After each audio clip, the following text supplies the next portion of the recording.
السلام علیکم لسنرز، آج جو میں ناول ریڈ کرنے جا رہی ہوں وہ ہے زرد موسم جو کہ تحریر ہے راحت جبین کی۔ چلیے شروع کرتے ہیں اس کی قسط نمبر 48۔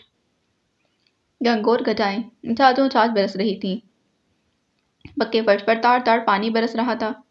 وہ کب سے برآمدے کے ستون سے لگی ہتھیلی پر بوندیں جمع کرنے کا کھیل رہی تھی۔ بارش میں بھیگنے کی خواہش کبھی بھی اس کے اندر نہیں جاگی تھی۔ پھر وہ اداس ہو گئی، اسے وہ ساری بارشیں یاد آئیں جو اب تک بیتی تھیں۔ جو شاہنیل یہاں ہوتا تو نہا نہا کر پاگل ہو جاتا۔ اس نے قصداً اپنے ذہن کو کسی اور طرف لگایا تھا۔ جب سے شاہمیر گیا تھا گھر سناٹے کی زد میں آ گیا تھا۔ شاہنیل کی ہلکلاہٹیں، شرارتیں، نئے نئے لفظ سیکھنے کی کوشش، وہ ننھی سی جان ایمن اور نانا دونوں کو سارا دن مصروف رکھتی تھی۔ نانا جان دن میں کئی بار اسے یاد کرتے۔ کچن سے پکوڑوں کی خوشبو آنے لگی۔ نانا جان نے ابھی بھی فرمائش کی تھی اور نسیمہ چائے کے ساتھ پکوڑے تلنے لگی۔ تبھی دروازے پر دستک ہوئی۔ وہ انسنی کر کے کھڑی رہی۔ نسیمہ نے کچن سے جھانکا، پھر جا کر دروازہ کھول دیا۔ آنے والے کو دیکھ کر ایمن نے اپنی ہتھیلی سمیٹ لی تھی۔ کیسی ہو ایمن؟ وہ اس کے پاس آ کھڑا ہوا۔ ٹھیک ہوں، شاہنیل کو لے آتے۔ ایمن نے دوپٹے سے اپنا بھیگا چہرہ صاف کیا۔ پھر کسی دن لاؤں گا۔ نانا اندر ہیں؟ وہ اندر کی طرف بڑھ گیا۔ نانا اسے دیکھ کر خوش ہو گئے۔ یار تم تو ہمیں بھول ہی گئے۔ اندر سے باتوں، چائے کی خوشبو کے ساتھ پکوڑوں کی مہک آنے لگی۔ نسیمہ نے اسے بھی آواز دی۔ نانا نے بھی پکارا، مگر وہ انسنی کر کے اپنے کھیل میں مشغول رہی۔ تبھی وہ اس کے عقب میں آ کھڑا ہوا۔ ایمن، مدم گھمبیر لہجہ بارش کی آواز سے ہم آہنگ ہونے لگا تھا۔ وہ اپنے عقب میں کھڑے وجود کو پوری حسیات کے ساتھ محسوس کر رہی تھی۔ اپنے سوال کا جواب لینے آیا ہوں۔ آپ کو بہت جلدی ہے۔ میری ماں جی کو وہ گاؤں میں ویران حویلی کو پھر سے آباد کرنا چاہتی ہیں۔ آپ نے انہیں میرے بارے میں بتایا؟ ایمن نے دونوں ہاتھ سینے پر باندھ لیے۔ تم اجازت دو تو انہیں لے آؤں گا۔ ایمن، میں زندگی سے تنگ آ چکا ہوں، اب گھر بنانا چاہتا ہوں۔ آپ کو لگتا ہے میں گھر بنا سکتی ہوں؟ ہاں۔ اس کے ٹھوس لہجے پر ایمن نے پلٹ کر دیکھا۔ ہوا اس کے بال بکھیر رہی تھی۔ آپ مجھے مس جج کر رہے ہیں۔ وہ سیدھی ہو گئی۔ نہیں، میں تم میں خود کو دیکھتا ہوں۔ شاہمیر کا دل چاہا اس کے بالوں میں اٹکے پانی کے موتی ہتھیلی میں سمیٹ لے۔ شاہمیر، میں اچھی لڑکی نہیں ہوں، ایمن نے تلخی سے کہا۔ میں بھی اچھا لڑکا نہیں ہوں۔ آپ میرے بارے میں سب کچھ جانتے ہیں۔ میں اپنے بارے میں سب کچھ بتا سکتا ہوں۔ میں نے بھی زندگی کو بہت غلط طریقے سے بھرتا ہے۔ شاہمیر، میں آپ کو کبھی اولاد نہیں دے سکوں گی۔ ہمارے پاس اولاد ہے، ہمارا شاہنیل۔ اس نے ایمن کے کندھے پر ہاتھ رکھا۔ وہ اس کی طرف پلٹی اور وہ کچھ اور بھی کہنا چاہتی تھی، مگر اس نے آہستگی سے سر نفی میں ہلا دیا۔ موسم کا اشارہ سمجھو، اپنے وسوسوں میں خوبصورت وقت کو ضائع مت کرو۔ اس کی آواز سرگوشی میں ڈھل گئی تھی۔ تم صبح کی کرنوں جیسی ہو، میں شام کے تارے جیسا ہوں۔ تم نیلی جھیلوں جیسی ہو، میں سبز کنارے جیسا ہوں۔ تم برف کے گالوں جیسی ہو، میں ایک شرارے جیسا ہوں۔ میں پھر بھی تمہارے جیسا ہوں۔ اب کہنے کو بچا ہی کیا تھا؟ خاموشی ان دونوں کے مابین فیصلہ سننے کے لیے دم ساتھ کر بیٹھ گئی تھی، یہاں تک کہ بارش بھی خاموش ہو گئی۔ اور فیصلہ تو ہو چکا تھا، ازل سے ہو چکا تھا۔ جب ان دونوں کی تقدیر لکھی جا رہی تھی تو کاتب تقدیر نے ایمن اور شاہمیر کا ساتھ رقم کیا تھا۔ ہوا ایک سرخوشی کے عالم میں مست ہو کر کمن گیریاں کھانے لگی تھی۔ شاہمیر کے لبوں پر خوبصورت سی مسکراہٹ بکھری تھی۔ یقین کا ہاتھ تھام کر ایمن بھی مسکرا دی تھی۔ ظہر کی نماز اور طویل دعا کے بعد انہوں نے جائے نماز سمیٹی اور تسبیح ہاتھ میں لیے شاہمیر کے کمرے میں آ گئی تھیں۔ عمر، عادل اور شاہنیل نے لاؤنج میں ادم مچا رکھا تھا۔ شاہمیر آنکھیں مودے لیٹا تھا۔ وہ خاموشی سے اسے دیکھنے لگی۔ اس کا ایک ایک نقش اس کے باپ پر تھا اور مزاج بھی۔ اس کی آنکھیں بھیگنے لگیں۔ وہ کتنے برس ان سے دور رہا تھا۔ انہوں نے کچھ پڑھ کر اس پر دم کیا۔ شاہمیر نے چونک کر آنکھیں کھولی۔ اٹھنا چاہا مگر انہوں نے ہاتھ سے روک دیا تھا اور خود پاس ہی بیٹھ گئی۔ دھیرے دھیرے اس کے سر اور کندھوں پر ہاتھ پھیرتی رہی، گویا اس کے ہونے کا یقین چاہتی ہوں۔ وہ بھی ماں کی بےتابی سمجھتا تھا، مگر ایسی جھجک ذات میں در آئی تھی کہ کبھی کھل کر ان سے کچھ کہہ نہیں پایا تھا۔ وہ اٹھ کر بیٹھ گیا۔ کبھی ماں کی یاد نہ آئی؟ شاہمیر نے سر جھکا لیا۔ کچھ بولنا چاہا تو گلے میں آنسوؤں کا گولا پھنس گیا تھا۔ وہ کہنا چاہتا تھا، ہر مشکل گھڑی اور تاریک راتوں میں تمہیں یاد کیا، مگر غصے اور ناراضی کے ساتھ۔ مگر آج لگتا ہے وہ تو صرف بہانے تھے، میں صرف تمہیں دہرانا چاہتا تھا۔ کبھی بتایا نہیں، کہاں رہے، کیا کرتے رہے؟ کچھ دیر انتظار کے بعد انہوں نے سوال بدل دیا۔ آوارہ گرد کا کوئی ٹھکانہ نہیں ہوتا ماں جی، بس یہاں سے گیا اور در در کے ٹھوکریں کھاتا رہا۔ مسافت کی گرد ابھی چہرے سے اتری نہ تھی، لہجے میں تھکن بولتی تھی۔ واپس آ جاتے؟ کس منہ کے ساتھ؟ ماں باپ کے دل کے دروازے ہمیشہ اولاد کے لیے کھلے رہتے ہیں بچے۔ آپ کے پاس تو یہ سب تھے، سب مل کر بھی تو تمہاری جگہ نہیں لے سکتے تھے نا۔ تمہیں 9 ماہ اپنے خون سے سینچا تھا شاہمیر، تم تھے میری ممتا کی تسکین، میری آنکھوں کی ٹھنڈک۔ ان سب کی اور تمہاری محبت کے خانے بالکل الگ تھے۔ کیا میں تمہارے حصے کی محبت ان پر لٹا سکتی تھی؟ یہ بات تب سمجھ میں آئی جب شاہنیل زندگی میں آیا۔ اس نے اعتراف کیا۔ اس کی ماں انگریز تھی، اسے ہمیشہ یہ خوف کھاتا رہا کہ میں شاہنیل کو لے کر پاکستان چلا جاؤں گا۔ اگر وہ زندہ رہتی تو تم کبھی نہ آتے۔ شاہمیر نے نظریں اٹھا کر ماں کو دیکھا۔ واپس تو آنا ہی تھا۔ کتنی بھی لمبی مسافت ہو، پرندے لوٹ کر اپنے گھونسلے میں ہی آتے ہیں۔ ہاں، میں نے بھی تو رب سے یہی دعا مانگی تھی، جیتے جی ایک بار اپنی اولاد کو دیکھ لوں۔ انہوں نے شاہمیر کی پیشانی چومی تھی۔ اس نے سرشار ہو کر آنکھیں بند کر لیں۔ اچھا ایک بات تو بتاؤ، اگر ہم جلدی شادی کرنا چاہیں تو لڑکی والے مان جائیں گے؟ اسی جمعے کو نکاح رکھ لیں، اگر آپ مناسب سمجھیں۔ اوہ، وہ چونکی، لڑکی والے؟ مان جائیں گے، سادگی کے ساتھ ہر کام ہوگا، کیونکہ اس کی بھی یہ دوسری شادی ہے۔ وہ بہت دیر تک کچھ کہہ نہ سکی۔ شاہمیر کو ان کی خاموشی سے الجھن سی ہوئی۔ آپ کو اچھا نہیں لگا؟ نہیں، تم نے کچھ سوچ کر ہی فیصلہ کیا ہوگا، انہوں نے سادگی سے کہا۔ پھر ولیمہ ہم گاؤں میں کریں گے، بہت دھوم دھام کے ساتھ۔ ماں جی، میں چاہتا ہوں کسی کو یہ معلوم نہ ہو کہ وہ شانیل کی سگی ماں نہیں، اس نے قدرے رک کر کہا۔ ڈاکٹر شروز اس کی بات سن کر رک گئے تھے۔ ہاں، ایک لحاظ سے ٹھیک بھی ہے، ورنہ باقی اولادوں میں فرق آ جاتا ہے۔ وہ کچھ سوچ کر بولی۔ لیکن کیا ولیمہ ہوگا ہی نہیں؟ ارے اماں جی، آپ کیوں فکر کرتی ہیں؟ آپ کا بیٹا بہو اور پوتا حویلی بھر پھر سے آباد کرنے جا رہے ہیں، سارے گاؤں کی دعوت ہوگی۔ ڈاکٹر شروز ہنستے ہوئے آگے بڑھے۔ ہاں، یہ بھی ٹھیک ہے۔ اچھا تم دونوں بھائی باتیں کرو، میں ذرا بہو سے مشورہ کر لوں، کل لڑکی والوں کے گھر کیا کیا لے کر جانا ہے؟ مٹھائی، پھل پھول، انگوٹھی اور… اماں جی اتنا سب کچھ؟ شاہمیر نے کچھ کہنا چاہا مگر شہروز نے آہستگی سے اس کا کندھا دبا دیا۔ وہ اپنی ہی دھن میں کہتے کہتے باہر نکل گئی تھی۔ انہوں نے تمہارے حوالے سے ہر خواہش اور خوشی کو سینت سینت کر رکھا ہے، انہیں مت ٹوکو۔ جی یار شاہمیر، اماں جی تو تمہیں زمیندار بنانا چاہتی ہیں، لیکن اگر تمہارا رجحان بزنس وغیرہ کی طرف ہو تو سرمایہ کا کوئی مسئلہ نہیں، وہ ہلکے پھلکے لہجے میں کہتے اہم موضوع کی طرف آ گئے تھے۔ آپ خود ہی تو کہتے ہیں، انہوں نے میرے حوالے سے سارے خواب… وہ بات ادھوری چھوڑ کر مسکرایا۔ اب انہیں کیا پتا تھا کہ ایک عمر گزری، چھوٹی موٹی نوکریوں میں ایسی کوئی ڈگری اور تجربہ بھی نہیں کہ بزنس سنبھال سکے۔ سو تقدیر جس طرف لے جا رہی تھی وہی ٹھیک تھا۔ نسیمہ نے سارا گھر چمکا ڈالا تھا۔ نانا نے نئے پردے اور گملے منگوائے تھے، وہ اس پرانے گھر کو نیا تاثر دینا چاہتے تھے۔ بلال اور اس کی امی کو بھی بلا لیا، وہ اپنے گھر سے مہمانوں کی توازہ کے لیے خوبصورت سا ڈنر سیٹ بھی لائی تھیں۔ نسیمہ کو ساتھ لگا کر مزیدار اور پرتکلف کھانا بھی بنا لیا۔ ایمن کمرے میں گھسی بار بار وقار الحسن کا نمبر ملاتی رہی۔ کیوں لگتا تھا انہوں نے اپنا پرانا نمبر ہی بند کر لیا ہے۔ وہ بار بار آنسو پوچھتی، نئے سرے اور نئی آس کے ساتھ نمبر ملانے لگتی۔ دیکھا بابا جی، میں نہ کہتی تھی دونوں کی جوڑی بڑی ہی اچھی لگے گی، پر آپ نے میری بات نہیں سنی، نسیمہ فخر سے کہتی۔ ہاں بھائی، تم تو ٹھہری پیرنی، ہمیں ہی سمجھ نہ آئی۔ پھر بلال کی امی کو بتانے لگے۔ استخارہ کیا تھا، بڑی ہی واضح اور مثبت جواب ملا۔ اللہ مبارک کرے۔ اور تم ایسے ہی بیٹھی ہو؟ تیار ہو جاؤ، اس کی ماں اور بھابھی پہلی بار تمہیں دیکھیں گی، وہ ایمن کے سر پر کھڑے ہو کر چلائے۔ ایمن انہیں بتانا چاہتی تھی کہ وہ اسے پہلی بار نہیں دیکھیں گی، مگر خاموشی سے اٹھ گئی تھی۔ کپڑے بھی بدلے، اچھی طرح تیار بھی ہو گئی۔ نانا نے ایک بار پھر چکر لگایا، اسے تیار دیکھ کر مطمئن ہو گئے۔ یہ بلال کہاں رہ گیا؟ اسے کہا تھا کہ فروٹ بھی لے آئے۔ ارے وہ صرف لڑکی دیکھنے نہیں، شادی کی تاریخ بھی طے کرنے آ رہے ہیں۔ ایمن بری طرح چونکی۔ ایمن، مہمان آ گئے ہیں، نسیمہ نے اندر جھانک کر بتایا اور غائب ہو گئی۔ وہ جو اٹھنے کو تھی پھر سے ٹیک لگا کر بیٹھ گئی۔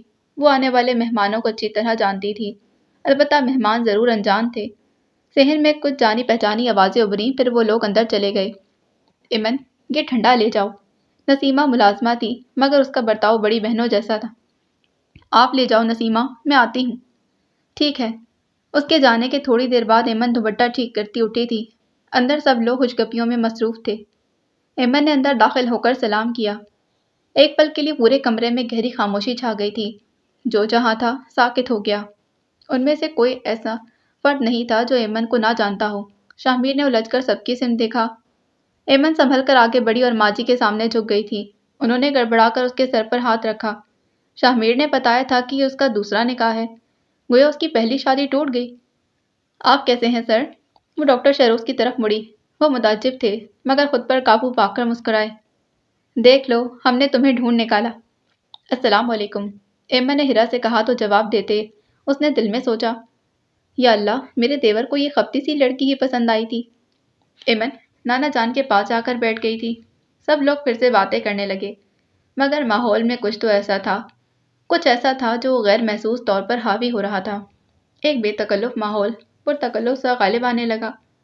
شاہمیر کے اندر بے چینی سی ابھری۔ ایک ایک کر کے سب اٹھنے لگے۔ ایمن کو بلال کی امی نے آواز دی، آؤ بیٹا چائے لے آئیں۔ میں وضو کر لوں، عصر کا وقت ہوا چاہتا ہے۔ نانا بھی معذرت کر کے نکل گئی۔ آپ ایمن کو جانتے ہیں؟ شاہمیر نے اپنی بے چینی کو دباتے نارمل انداز میں پوچھا۔ جب تم نے ایمن کا نام بتایا تو میرے وہم و گمان میں بھی نہیں تھا کہ ایمن وقار الحسن سے ملاقات ہوگی۔ آپ اسے کیسے جانتے ہیں؟ وہ میری پیشنٹ رہی ہے، انہوں نے سکون سے کہا اور بغور اس کا چہرہ دیکھا وہاں کچھ الجھن کے تاثرات تھے۔ پھر تو آپ اس کے بارے میں… شاہمیر نے جملہ ادھورا چھوڑا جسے شہروز نے پورا کیا۔ سب کچھ جانتا ہوں، اور تم؟ دونوں نے ایک دوسرے کی آنکھوں میں دیکھا اور اماں جی نے دونوں کو۔ جو کچھ آپ جانتے ہیں اس کا کلائمیکس اور اینڈ میرے ہاتھوں ہوا تھا۔ اوہ تو وہ تم تھے؟ ڈاکٹر شہروز کے منہ سے بے اختیار نکلا۔ جی وہ میں تھا۔ اوف یہ آپ دونوں نے کیا معنی خیز انداز اختیار کر لیا ہے۔ ہیرا جھنجھلائی اور اماں جی آپ اس لڑکی ایمن کے بارے میں کیا کہتی ہیں؟ اماں جی نے بیٹے کو دیکھا۔ اس کے چہرے پر صاحب کا اطمینان چھا چکا تھا۔ دکھی لڑکی ہے، اللہ دونوں دکھی کو سکھی کر دے۔ انہوں نے ایک جملے میں سارا قصہ نپٹا دیا تھا۔ ہیرا بھی ٹھنڈی ہو کر بیٹھ گئی۔ نانا وضو کر کے آئے تو دزدیدہ نگاہوں سے ایک ایک کا چہرہ دیکھا۔ ماجی متانت سے مسکرائیں۔ بھائی صاحب ہماری بیٹی کو بتلا دیں، ہم کچھ بھی کھانے سے قبل رسم ادا کرنا چاہتے ہیں۔ مارے خوشی کے نانا اپنی جگہ ہل نہ سکے۔ دل کو جو ذرا سا دھڑکا لگا تھا رخصت ہوا۔ انہوں نے جلدی سے نسیمہ کو بلا کر ہدایت جاری کی۔ ذرا دیر میں ایمن کی انگلی میں انگوٹھی جگمگانے لگی اور دامن دعا کے پھولوں سے بھر گیا۔ ڈاکٹر شہروز نے اس کے سر پر ہاتھ رکھا تو ایمن نے پلکیں اٹھا کر انہیں دیکھا۔ شکریہ سر۔ سر نہیں بھائی جان کہو۔ تمہیں دیکھ کر ہمیشہ اپنائیت کا احساس ہوتا تھا۔ یہ نہیں پتا تھا کہ یہ احساس ایک قریبی رشتے میں ڈھلنے والا ہے۔ ایمن کی آنکھیں جھلملا گئی تھیں تو پلکیں جھکا لیں۔ وہ خود کو اس عزت کے قابل کہاں سمجھتی تھی۔ بھائی صاحب اگر اجازت دیں تو ہم سادگی سے نکاح کر کے جمعے کو اپنی بیٹی لے جائیں۔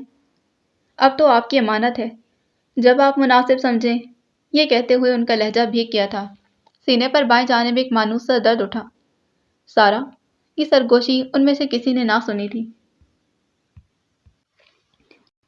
اپنی سوچوں میں الجھتے الجھتے ایمن ذرا چونکی تو احساس ہوتا نانا خاموش سے ہوتے جا رہے ہیں۔ کبھی وہ یوں ہی بیٹھے بیٹھے ایمن کو نصیحت کرنے لگتے، وہ ساری نصیحتیں جو ماں اپنی بیٹی کو کرتی ہیں۔ پھر وہ بولتے بولتے رک کر غور سے ایمن کو دیکھتے۔ تمہیں نہیں لگتا تمہیں کسی نصیحت کی ضرورت ہے؟ جی نانا جان یہ کام زندگی نے بخوبی کر لیا۔ وہ سر جھکا لیتی۔ پھر بھی اسے لگتا کوئی بات انہیں اندر ہی اندر کھائی جا رہی ہے۔ یکدم ایک شام حل ہو ہی گیا۔ بلال آیا تو اسے بلوایا گیا۔ ایمن قصدن دروازے کے پاس جا کھڑی ہوئی۔ بہت ارمان تھا بلال میاں اس گھر سے بیٹی کو رخصت کرنے کا۔ سارا نے تو روک ہی لگا دیا۔ نہ اس گھر سے اس کی ڈولی اٹھی نہ میت۔ آج اس کی بیٹی کو رخصت کرنا ہے تو ہائے مفلسی، اسے ایک جوڑا کپڑے بنوا کر دینے کی استطاعت نہیں۔ آپ کیوں فکر کرتے ہیں بزرگوار، سب ہو جائے گا۔ سب ہونے کے لیے بھی کچھ پیسہ ہونا ضروری ہے میاں۔ بھلے جہیز کے لیے انہوں نے منع کیا ہے، کوئی لمبی چوڑی بارات بھی نہیں، تب بھی 4 بندوں کو کھانا تو کھلانا ہے۔ ایمن کے لیے تھوڑا سا زیور کچھ تو ہونا چاہیے۔ وہ کیا سوچے گی؟ باپ سے تو قطع تعلق ہو گیا، نانا اتنا بھی نہ کر سکا۔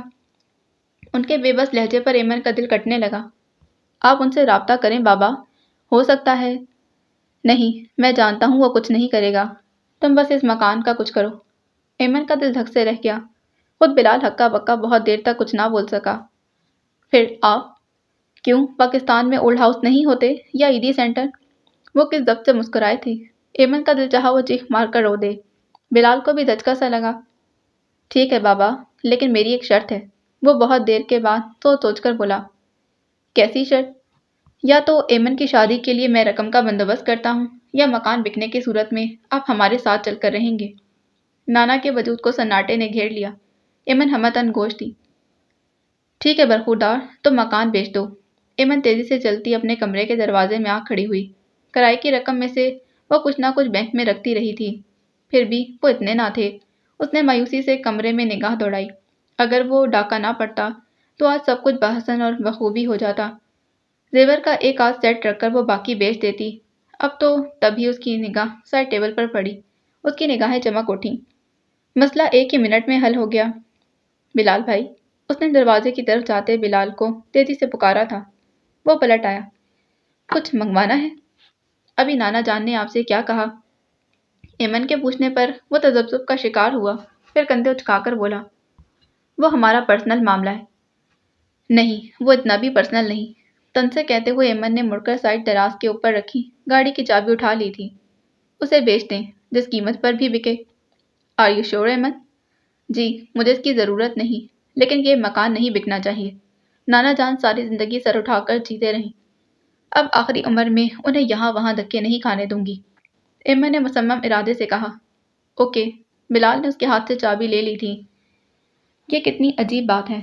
بلال کے جانے کے بعد ایمن نے سوچا، آج بھی میری زندگی کی ہر ضرورت طارق کی دلائی چیزوں سے پوری ہو رہی ہے، خواہ روز مرہ کے اخراجات ہوں یا دوسرے نکاح کا خرچہ۔ اللہ تمہیں خوش رکھے طارق، جہاں بھی رہو خوش اور مطمئن رہو۔ تم یہاں؟ وہ دل کڑا کر کے یہاں آ تو گئی تھی۔ بابر کے چہرے پر چھائی ناگواری نے پزل سا کر دیا۔ تم یہاں میرے آفس میں کیا کر رہی ہو؟ وہ دبے دبے لہجے میں کھڑایا۔ I'm sorry بابر بھائی، میں… ایک تو مجھے بھائی مت کہو، دوسرا مطلب کی بات کرو۔ وہ کس قدر کٹھور اور بیگانہ ہو چکا تھا۔ اس میں قصور بابر کا نہیں، سراسر ایمن کا تھا۔ اس نے آج تک کسی کو دیا ہی کیا تھا؟ جمعے کو میرا نکاح ہے۔ طاہر محمود کے ساتھ؟ نہیں۔ ایمن نے بڑے ضبط سے اس کا طن سہا تھا۔ تو پھر؟ فائلیں ادھر ادھر کرتے وہ رکا۔ ڈاکٹر شہروز رضا کے چھوٹے بھائی شاہمیر رضا کے ساتھ۔ بابر بہت دیر تک کچھ بول ہی نہ سکا، بس یکٹک ایمن کو دیکھتا رہا، پھر زیر لب اس کا پورا جملہ دہرایا۔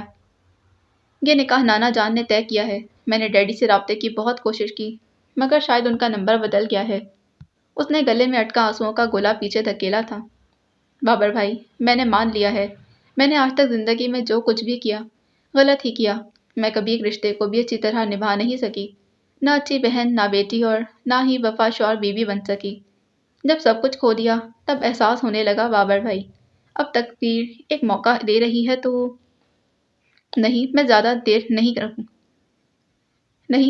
دیر نہیں رکوں گی، صرف اتنا ہی کہنے آئی ہوں۔ ڈیڈی سے کہنا ان کی بیٹی بہت بری تھی، مگر اب اچھا بننا چاہتی ہے۔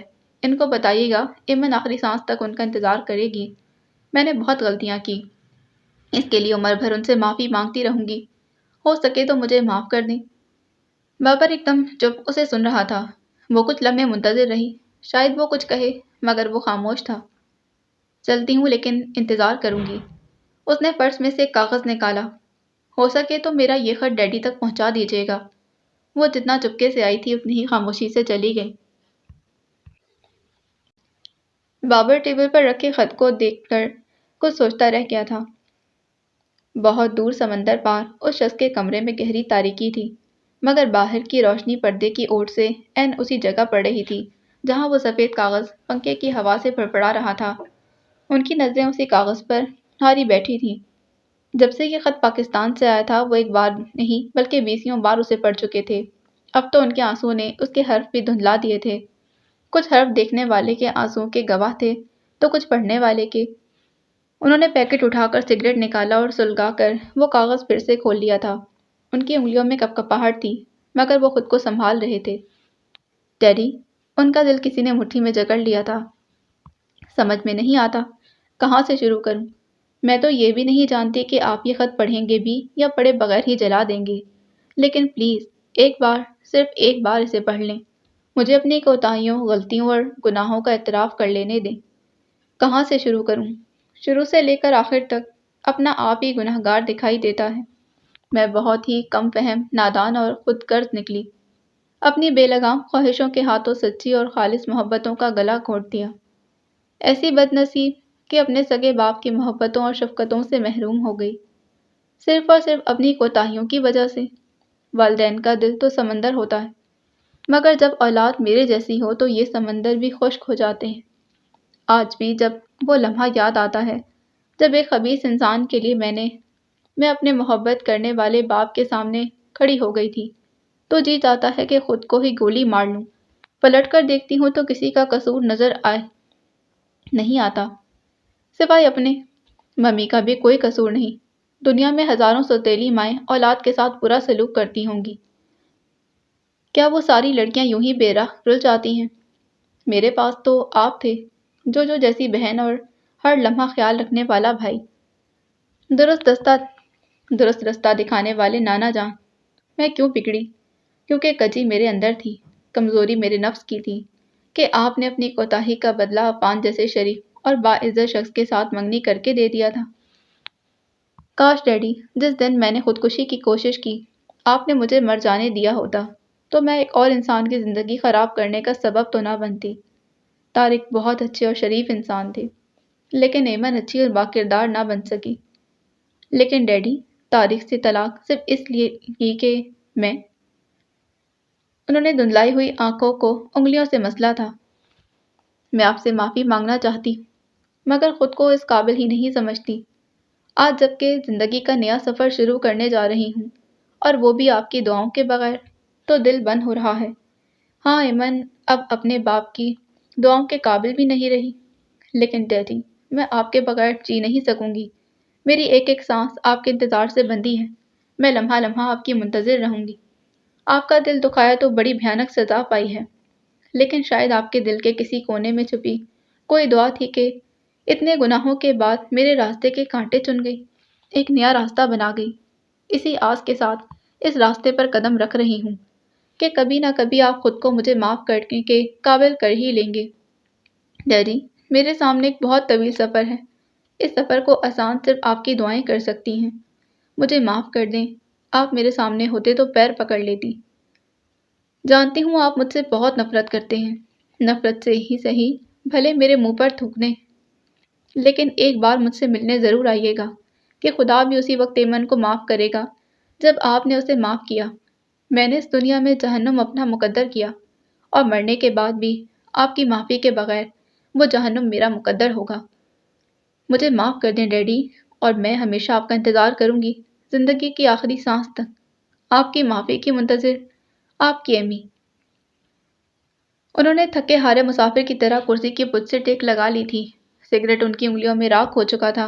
بند آنکھوں سے سیال کنپٹیوں کی سفید بالوں میں جذب ہونے لگا۔ ان کا وجود ایک گہرے تاریک سمندر میں بدل رہا تھا۔ پھر کاغذ ان کے ہاتھوں میں چرمرا گیا تھا۔ میں جانتا ہوں یہ دکھ میرا مقدر کیوں بنا۔ یہ دنیا مکافات عمل ہے۔ کبھی کبھی خدا ہماری کوتاہیوں کو بدلہ دینے کے لیے روز حساب کا انتظار نہیں کرتا۔ سارے کو ورغلا کر اپنی زندگی میں شامل کرنے کا جو گناہ مجھ سے سرزد ہوا، اسی کی سزا بھگت رہا ہوں۔ جو چوٹ اس کے باپ کو پہنچائی، اسی کو لیے خود بلبلا رہا ہوں۔ لیکن ایمن، جو کچھ تم نے کیا وہ بھی اس قابل نہیں کہ معاف کر سکوں، لیکن تم سے تمہارے میکے کا مان نہیں چھینوں گا۔ تمہیں اتنا بھی تنہا نہیں کروں گا، ہو تو میری اولاد ہی۔ انہوں نے موبائل اٹھایا اور ایک طویل سانس لے کر نمبر ملایا تھا۔ کچھ ثانیے کے بعد کال اٹینڈ کر لی گئی۔ بابر، ان کے حلق میں گولا سا پھنس گیا تھا۔ بامشکل کھنکار کا خود کو بولنے کے قابل کیا۔ ہو سکے تو ایمن کے نکاح میں شریک ہو جانا، بس ایک جملہ کہہ کر موبائل بند کر دیا اور کرسی کے پشت سے سر ٹکا لیا تھا۔ وہ دونوں ہاتھوں کی ہتھیلیاں پھیلائی کسی گہری سوچ میں مستغرق تھی، گویا گزرے ماہوں سال کو اپنے ہاتھوں کی لکیروں پہ پڑھ رہی ہوں۔ اتنا بہت کچھ اتنی جلدی ہوا کہ کبھی یقین ہی نہ آتا۔ اتنا سب کچھ اس کے ساتھ ہوا تھا، اور اب آگے کیا ہونے والا ہے۔ سارے گھر میں نانا کی لاٹھی ٹک ٹک کر رہی تھی۔ محلے داروں کی آوازیں، نانا کو پہلی بار بیٹی رخصت کرنے کی خوشی مل رہی تھی، سو مست تھے۔ ابھی کچھ دیر قبل ہیرا ڈرائیور کے ہمراہ